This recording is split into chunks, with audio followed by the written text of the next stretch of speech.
ஒரு சிக்கன். இப்ப நீ என்ன சாப்பிட்ட? அதான் நான் ஒரு ஃப்ரைட் ரைஸ் வாங்கி நானும் அர்ஷத்தும் பாதி பாதி. அத ஃப்ரைட் ரைஸ் அவன் சொல்லிட்டான். அதுக்கப்புறம் நான் பிரதீப் கிட்ட இருந்து கொஞ்சம் வாங்கி ஆம்லெட் டபுள் ஆம்லெட் எடுத்து சாப்பிட்டோம். உங்ககிட்ட இருந்து கொஞ்சம் தோசை. ஏய் என் தோசை நான் சேர்த்துட்டேன்டா, நீ அதை சேர்க்காத. உங்க தோசை நான் சொன்னேன், 2 தோசை சொன்னேன்ல, அதுலதான் வராது. நான் தானே வாங்கி கொடுத்தேன் உங்களுக்கு. நான் சொன்னதானே சொல்ல சொன்னீங்க. இப்ப நான் ஃபர்ஸ்ட்ல சொல்றேன் பாருங்க, நான் 2 தோசை, நானா நீங்களும் நானும் இருங்க.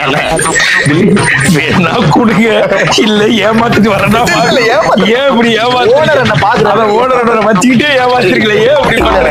நான் 2 தோசை, நீ 2 தோசை, ஆம்லெட், ஒரு ஆம்லெட், ஒரு ஆஃப் பாயில், ஒரு 65, ஒரு ஃப்ரைட் ரைஸ். நாங்க 2 பேரும். நான் சொல்லல, நீங்க அவர்கிட்ட கேளுங்க. இப்ப உன் கணக்குல ஃப்ரைட் ரைஸ். ஃப்ரைட் ரைஸ் நீ என்ன ஃப்ரைட் ரைஸ் சொன்னா அதுல கொஞ்சம் எடுத்துட்டான். அதுக்கப்புறம் நான் அவங்க கிட்ட இருந்து டபுள் ஆம்லெட் பாதி வாங்கிக்கிறேன். உங்க கிட்ட இருந்து பாதி தோசை வாங்கி. என் தோசையை நான் சொல்லிட்டேன்டா, நீ ஒண்ணுதான் மட்டும் சொல்ற. ஃப்ரைட் ரைஸ் ஒரு ஆம்லெட். நான் ஒரு தோசை தரேன். ஏய் உன்ன சேர்த்துட்டா. இப்போ எல்லாருக்கும் யாரும் சொல்லாதீங்க, நான் சொல்றேன். கிரி 2 தோசை,